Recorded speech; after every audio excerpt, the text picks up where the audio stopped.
अस्सलाम वालेकुम बेटा। बेटा आज हम टॉपिक पढ़ने जा रहे हैं बोहर्स एटॉमिक मॉडल। 1913 के अंदर एक साइंटिस्ट थे नील बोहर। इन्होंने अपना एक एटॉमिक मॉडल दिया था एटम की स्ट्रक्चर को समझने के लिए। जो मॉडल इन्होंने पेश किया था ये सेमी क्लासिकल मॉडल कहलाता है। इस बात को जहन में रखिएगा बेटे, सेमी क्लासिकल।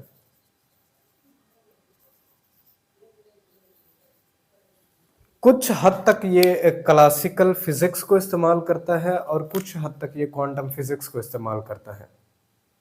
और एटम की स्ट्रक्चर को समझने के लिए जो इन्होंने अपना मॉडल दिया था उसके अंदर ज्यादातर इन्होंने जो मेजर पार्ट है वो क्वांटम फिजिक्स का इस्तेमाल किया था। Quantum physics.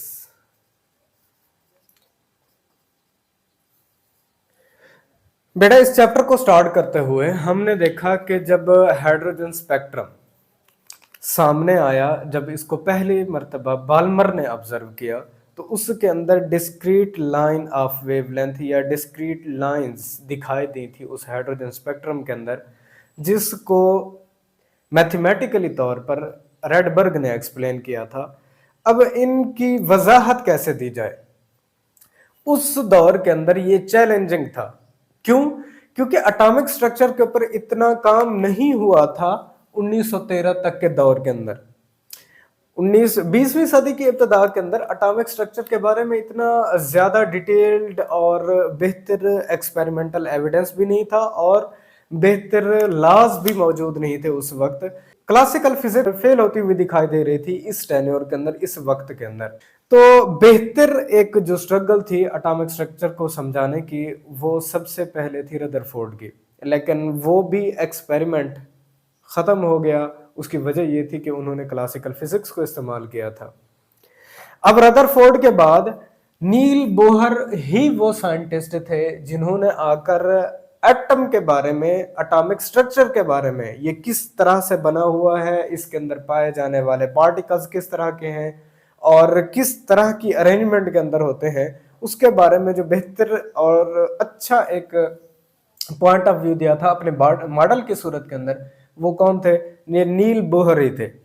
इन्होंने कहा कि भाई रदरफोर्ड एटॉमिक मॉडल के मुताबिक अगर इलेक्ट्रॉन्स न्यूक्लियस के बाहर अपने मदारों के अंदर एक्सेलरेट करते हैं तो उस वक्त इन्हें एनर्जी रेडिएट करनी चाहिए, और एनर्जी रेडिएट करते हुए इलेक्ट्रॉन्स हमेशा अपनी एनर्जी को खोते रहेंगे, इनकी एनर्जी डिक्रीज करती रहेगी और डिक्रीज करते करते करते आखिर के अंदर इन इलेक्ट्रॉन्स को न्यूक्लियस के अंदर फॉल कर जाना चाहिए और प्ले में एटॉमिक स्ट्रक्चर कोलैप्स हो जाएगी। हालांकि ऐसा नेचर के अंदर नहीं हो रहा था। नेचर के अंदर एटम अपनी एग्जिस्टेंस भी बरकरार रखे हुए था, उसकी एग्जिस्टेंस भी थी, एटम कोलैप्स नहीं कर रहा था। और दूसरा ये कि हम वक्त जिस तरह से रदरफोर्ड ने कहा था कि एक्सेलरेटिंग इलेक्ट्रॉन्स जो है ये एनर्जी को रेडिएट करते रहेंगे, और ऐसा भी पॉसिबल नहीं था कि हर लम्हे इलेक्ट्रॉन्स अपनी एनर्जी को रेडिएट कर रहे हों। इलेक्ट्रॉन्स तो एक स्पेसिफिक लेवल के ऊपर जाकर अपनी एनर्जी को रेडिएट करते हुए दिखाई देते हैं। तो जब ये तमाम तर एविडेंस सामने आया तो उस वक्त नए कंसेप्ट्स की जरूरत थी। रदरफोर्ड ने चूंकि इस्तेमाल किया था क्लासिकल फिजिक्स को। कैसे? बेटा ये देखें, रदरफोर्ड ने जो एक्सपेरिमेंट दिया था उसके मुताबिक कि इलेक्ट्रॉन्स जब भी अपने मदारों के अंदर मूव करते हैं तो इन इलेक्ट्रॉन्स की एक्सेलरेशन की वजह से जैसे ही एक्सेलरेट करेंगे, एक्सेलरेशन की वजह से हमेशा याद रखिएगा एक accelerating charge particle energy radiate करता है according to electromagnetic wave theory. Charge particle हो, एक्सेलरेट कर रहा हो और ये हमेशा एनर्जी रेडिएट करेगा, एनर्जी रेडिएट करेगा बेटा। किसके मुताबिक? क्लासिकल फिजिक्स के मुताबिक। क्लासिकल फिजिक्स की branch electromagnetic wave theory. Electromagnetic wave theory EMT के मुताबिक इस चार्ज को अपनी एनर्जी रेडिएट करते रहना चाहिए। ये इलेक्ट्रोमैग्नेटिक वेव थ्योरी मैक्सवेल पहले ही पेश कर चुके थे। अब अगर ऐसा इलेक्ट्रॉन करता है तो एटम की एग्जिस्टेंस नहीं रहती। तो रदरफोर्ड के एटॉमिक मॉडल के अंदर पहला ये नुक्स आया था, पहला ये डिफेक्ट आया था कि ये एटॉमिक की स्टेबिलिटी को वाज़े करने में नाकाम रहे थे। तो ये दो चीजें रदरफोर्ड साबित करने में नाकाम रहे थे। इनको आकर एक्सप्लेन किया था नील बोहर ने और अपना एटॉमिक मॉडल पेश किया था 1913 के अंदर, और उन लाइंस की वजाहत की थी तो जो हम अपने पिछले टॉपिक के अंदर हाइड्रोजन स्पेक्ट्रम के लिए पढ़ के आए हैं। उन लाइंस की इन्होंने एक्सप्लेनेशन दी थी कि जो रेडबर्ग हमें ये फार्मूला दे रहे हैं और जो वेवलेंथ्स इन्होंने कैलकुलेट करा दी हैं, वो वेवलेंथ्स हम इन थ्योरीज की बुनियाद पर हम एक क्वांटम फिजिक्स को इस्तेमाल करते हुए इन वेवलेंथ्स को एक्सप्लेन कर सकते हैं। तो नील बोहर ने अपने इस मॉडल के अंदर कुछ पास्टुलेट्स दिए। पहला पास्टुलेट है स्टेशनरी स्टेट से मुतालिक। ये पास्टुलेट था क्या? An electron bounded to a nucleus in an atom can move only in a certain circular orbits without radiating energy. These orbits are called as discrete energy states या discrete stationary states भी इनको कहा जाता है। एक electron जो nucleus के बाहर एक एटम के अंदर बंधा हुआ होता है, यह हमेशा खास सर्कुलर ऑर्बिट्स के अंदर मूव करेगा और इन ऑर्बिट्स के अंदर मूव करते हुए कभी भी ये एनर्जी रेडिएट नहीं करता। इन ऑर्बिट्स को, इन मदारों को क्या कहा जाता है? इन्हें स्टेशनरी स्टेट्स भी कहा जाता है। दूसरा बच्चे कुछ इसे एनर्जी स्टेट्स का भी नाम दिया जाता है। एनर्जी स्टेट्स का भी इनको नाम दिया जाता है। इनको और भी नाम दिया जाता है ऑर्बिटल्स। इनको क्या नाम दिया जाता है बेटा? ऑर्बिटल्स का नाम दिया जाता है। तो सारे एक ही चीज के नाम है। तो ये पहला पास्टुलेट था। इसने कहा था कि भी एक न्यूक्लियस के बाहर हमेशा इलेक्ट्रॉन सर्कुलर ऑर्बिट्स के अंदर मूव करते हैं और इनकी मोशन के दौरान कभी भी ये एनर्जी रेडिएट नहीं करते। पहला ये पॉइंट इसने कहा था। इलेक्ट्रॉन रिवॉल्व करेंगे, रिवॉल्व करते हुए कभी भी इलेक्ट्रॉन अपनी एनर्जी को रेडिएट नहीं करता। पहला पास्टुलेट। फिर इसने दूसरा पास्टुलेट दिया था अपने इसी मॉडल के अंदर। उस पास्टुलेट को नाम दिया जाता है quantization of angular momentum. Angular momentum जो होगा, देखिए बेटा, सर्कुलर ऑर्बिट के अंदर मूव करते हुए हर बॉडी, हर पार्टिकल, हर जिस्म के बारे में लाजमी है कि वो क्या एक्वायर करेगा? वो एंगुलर मोमेंटम एक्वायर करेगा। अब अगर इसके पास एंगुलर मोमेंटम है तो हमेशा याद रखिएगा, अकॉर्डिंग टू बोहर ये क्वांटाइज्ड रहेगा, फिक्स होगा, बिल्कुल फिक्स एंगुलर मोमेंटम होता है जिनके अंदर आकर इलेक्ट्रॉन ऑर्बिटल मोशन अपनी परफॉर्म करते हैं। वो एंगुलर मोमेंटम क्या होगा? क्वांटाइज्ड होगा। ये postulates those stationary states are allowed for which the angular momentum is integral or integer multiple of h/2π। बाहर ने कहा था कि इलेक्ट्रॉन हमेशा न्यूक्लियस के बाहर उन ऑर्बिट्स को ही जाकर फुलफिल करेगा या अपने आप को उन्हीं ऑर्बिट्स के अंदर जाकर प्लेस करता है जिन ऑर्बिट्स का एंगुलर मोमेंटम हमेशा h/2π के इंटीजर मल्टीपल होगा, या कुछ बुक्स के अंदर उसने लफ्ज लिखा हुआ है इंटीग्रल मल्टीपल का। जिस भी ऑर्बिटल का एंगुलर मोमेंटम इस h/2π के इंटीजर मल्टीपल के होगा, इलेक्ट्रॉन जाकर अपने आप को उसी के अंदर ही फिल करेगा।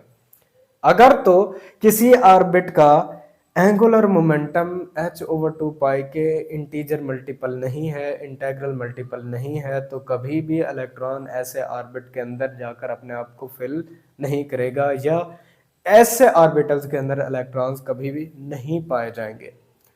ठीक है बेटा, सीधी सी बात है बेटा। क्या ऐसे ऑर्बिटल भी एग्जिस्ट करते हैं जिनका angular momentum integral multiple of h/2π नहीं होता? ऐसे ऑर्बिटल्स बिल्कुल मौजूद होते हैं। तो अकॉर्डिंग टू नील बोहर यहां सिर्फ और सिर्फ उन्हीं ऑर्बिटल्स के अंदर इलेक्ट्रॉन्स जाते हैं, अदरवाइज बाकी जितने भी ऑर्बिटल्स हैं उनके अंदर इलेक्ट्रॉन्स अपने आप को फुलफिल नहीं करता, उनके अंदर इलेक्ट्रॉन्स की प्रेजेंस नहीं होती। ये दूसरा पोस्टुलेट था।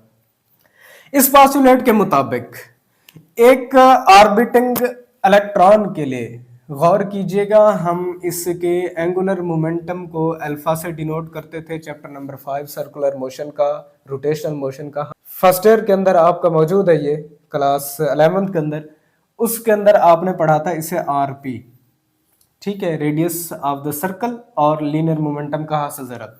आप अगर इसे आर पी लीनियर मोमेंटम को in term of M V define कर लें तो आर एम वी, यही डेफिनेशन यहाँ पर इस्तेमाल की गई है एंगुलर मोमेंटम की, कि M V R is equal to N H over 2 पाई।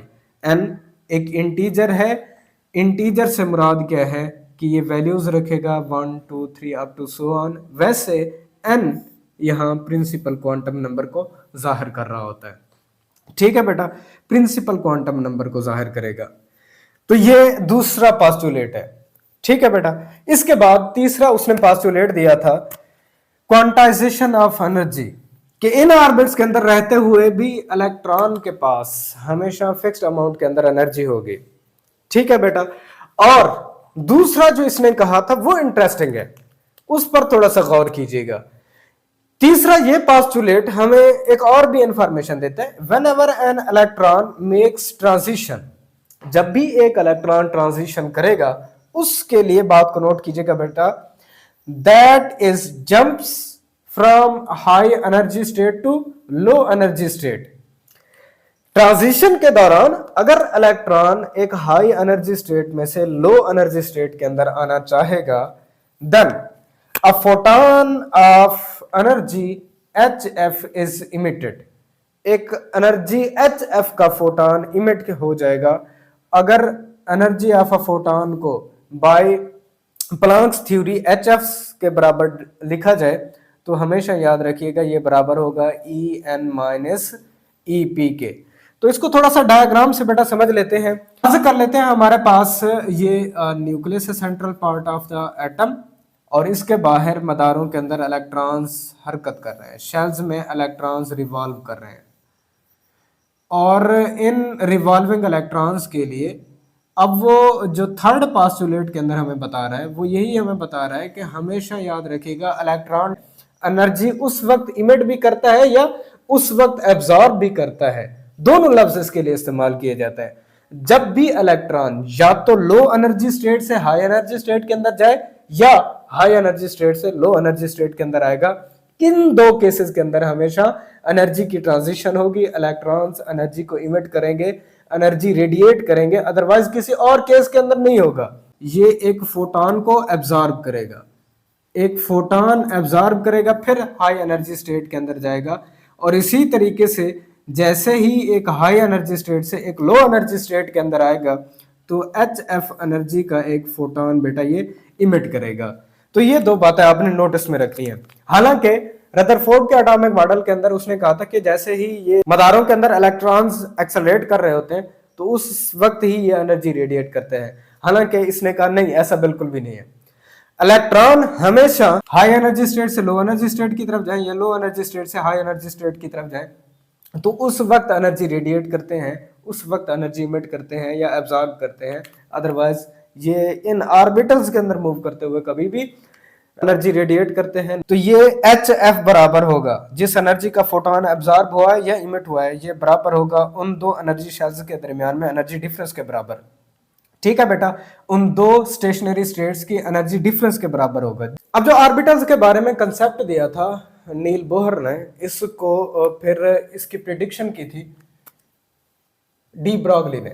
किस तरह से इसने डुअल नेचर ऑफ मैटर को इस्तेमाल करते हुए इलेक्ट्रॉन्स के बारे में एक नया कंसेप्ट बताया। एक नया कंसेप्ट के इलेक्ट्रॉन अगर अपना वेव नेचर रखते हैं तो हम यहाँ फर्ज कर लेते हैं जो इलेक्ट्रॉन ट्रांजिशन कर रहे हैं ये एक स्टेशनरी वेव की सूरत के अंदर मौजूद है। अगर इनको सर्कल के अंदर बैंड किया जाए स्टेशनरी वेव्स को तो यही L, वो distance travelled by the stationery waves 2πr के बराबर होगा। और stationery waves in stretched string ये L बराबर होता है n लैम्डा के। क्लियर बेटा?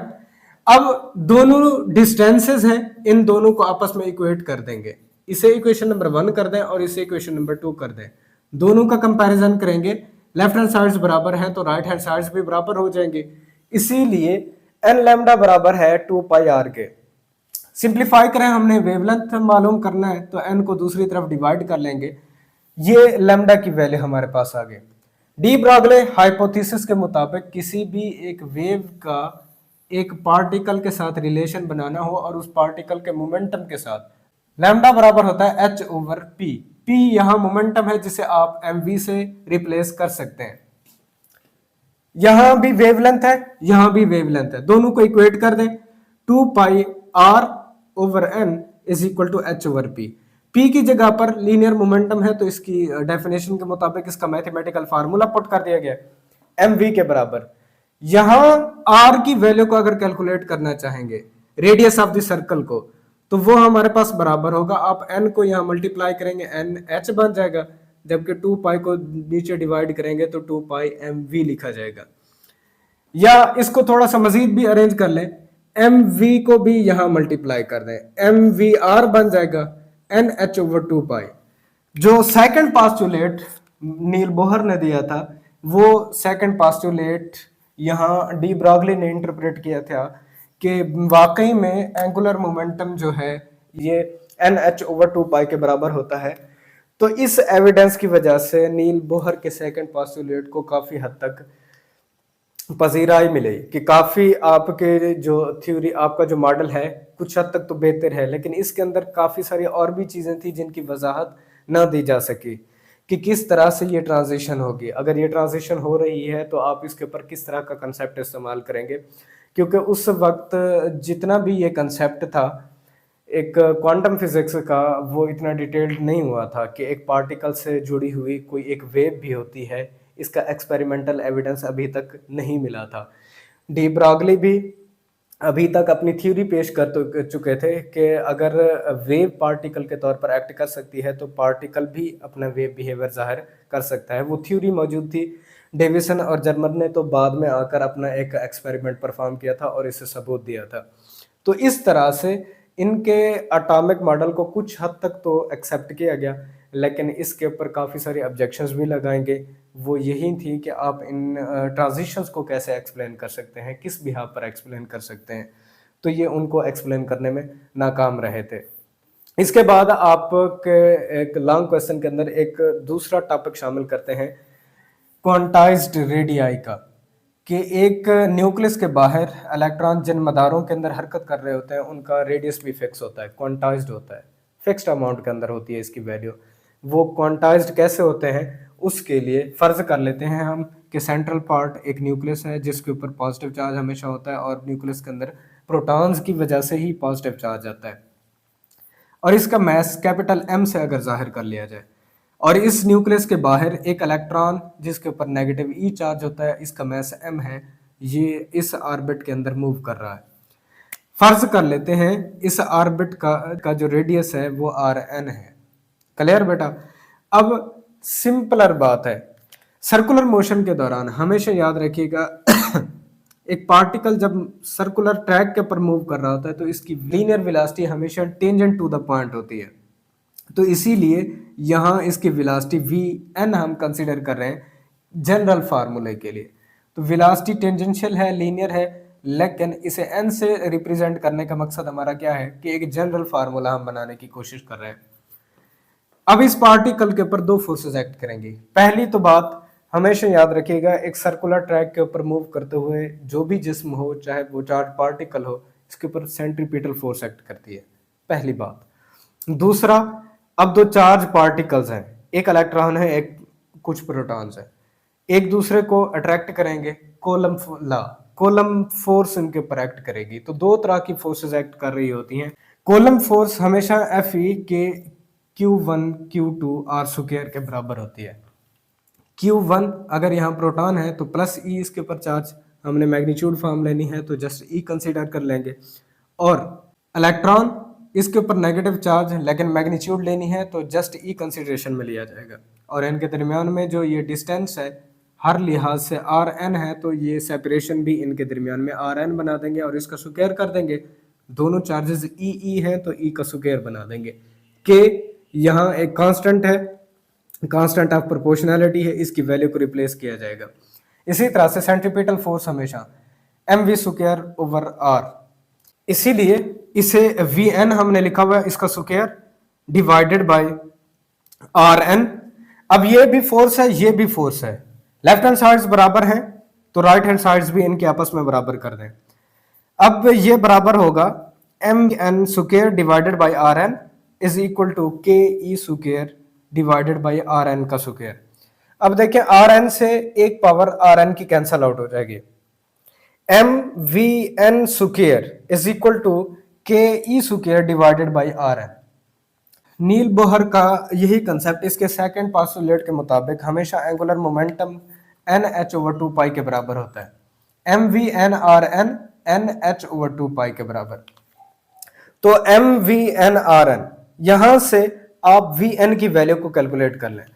वी एन बराबर होगा एन एच ओवर 2 पाई, वैसे का वैसे एम और आर एन को यहां पर लिख दें। वी एन की ये वैल्यू कैलकुलेट हो चुकी है। इस वी एन की वैल्यू को उठाकर इस मसावात नंबर 1 के अंदर अगर पुट कर दें, एम वैसे का वैसे रह जाएगा और वी एन की जगह पर इसकी वैल्यू एन एच 2 पाई एम आर एन और इसका स्क्वायर कर देंगे क्योंकि यहां पर इसका स्क्वायर लिखा गया, is equal to K E square divided by R N, N square H square divided by 4 pi square M R N square बनेगा। और दूसरी तरफ से वैसे के वैसे टर्म लिखी जाएगी K E square divided by R N. R N से यहां एक इसकी पावर कैंसल आउट हो जाएगी, सिंगल टर्म यहां से आर एन की बाकी रहेगी। हमने क्रॉस मल्टीप्लीकेशन करनी है, आर एन को यहां मल्टीप्लाई कर दें और इस टर्म को यहां डिवाइड कर दें, तो आर एन वैसे का वैसे यहां लिखा जाएगा, जबकि के ई स्क्वायर नीचे डिवाइड हो जाएगा। ऑलरेडी बाकी टर्म वैसे रह जाएगी, एन स्क्वायर एच स्क्वायर और divided by 4 pi square M, और जो टर्म यहां से डिवाइड होनी थी वो के ई स्क्वायर है और एम की एक पावर भी साथ रह गई है। आर एन की ये वैल्यू यहां से एन स्क्वायर हटा लें, H square divided by 4 pi square K E square M. H Planck's constant है, 4 ऑलरेडी कांस्टेंट है, पाई ऑलरेडी कांस्टेंट है, के ऑलरेडी कांस्टेंट है, ई चार्ज ऑन इलेक्ट्रॉन है ये भी कांस्टेंट है, M mass of the electron है ये भी कांस्टेंट है, सारे कांस्टेंट है, इनकी वैल्यूज को रिप्लेस कर दें। 6.63 10 raised to power -34, 6.63 10 raised to power -34 Planck's constant, इसकी वैल्यू को रिप्लेस करें। 4 पाई की कीमत, के की कीमत, चार्ज ऑन इलेक्ट्रॉन की कीमत और इसके मास को जब रिप्लेस करेंगे तो ये सारी टर्म बराबर होती है 0.053 नैनोमीटर के बराबर। अब इस 0.053 नैनोमीटर को जब मल्टीप्लाई किया जाता है एन स्क्वायर के साथ तो ये रेडियस ऑफ एन ऑर्बिट का रिलेशन कैलकुलेट हो जाता है। फर्ज कर लेते हैं कि फर्स्ट ऑर्बिट के लिए अगर हम वैल्यू कैलकुलेट करें तो उस वक्त एन को हमने 1 पुट करना है, एन का स्क्वायर करेंगे तो 1 का स्क्वायर 1 ही रहेगा, जैसे इसके साथ मल्टीप्लाई होगा तो radius of the first orbit की वैल्यू हमेशा, ये कैलकुलेटेड है एमसीक्यूज के तौर पर भी आपसे पूछता है, तो ये बराबर होगी 0.053 नैनोमीटर के बराबर। अब अगर यहां n की वैल्यूज को बदलते जाएं, हमने इसे प्रिंसिपल क्वांटम नंबर कहा था, n को 2 असाइन करेंगे तो 2 का स्क्वायर 4 बन जाएगा, 4 के साथ R1 की वैल्यू आपके पास मल्टीप्लाई होती जाएगी। तो Rn की वैल्यूज हमेशा याद रखिएगा, या R1 के बराबर होती है, या 4R1 के बराबर होती है, या 9R1 के बराबर होगी, या 16R1 के बराबर होगी, अप टू सो ऑन। ये बात जाहिर हो रही है कि अगर किसी भी एक ऑर्बिट के जब रेडियस को आप कैलकुलेट करना चाहेंगे तो ये आपके पास क्वांटाइज्ड होगा, फिक्स्ड होगा। तो बेटा ये था आज का हमारा टॉपिक, बोहर एटॉमिक मॉडल, जिसके अंदर हमने उसके पोस्टुलेट्स देखे, जस्ट हमने साबित किया कि जो रेडियाई है वो क्वांटाइज्ड है, और जिस डी ब्रॉगली की जो इंटरप्रिटेशन थी इन बोहर ऑर्बिटल्स के बारे में हमने उसे देखा। इसके अलावा इसका कल हम इंशाल्लाह दूसरा पार्ट देखेंगे कि किस तरह से एनर्जी क्वांटाइज्ड होती है। इन ऑर्बिटल्स के अंदर रहते हुए इनकी एनर्जी हमेशा फिक्स्ड रहती है, इसकी वैल्यू के अंदर कोई तब्दीली नहीं आती। तो ये साबित हम इंशाल्लाह कल करेंगे, जो एक अलग से आप लोगों का लॉन्ग क्वेश्चन बनता है। आई होप वीडियो आपको पसंद आई होगी। अपने नेक्स्ट लेक्चर में मिलते हैं, तब तक के लिए इजाज़त दीजिए। अल्लाह हाफ़िज़।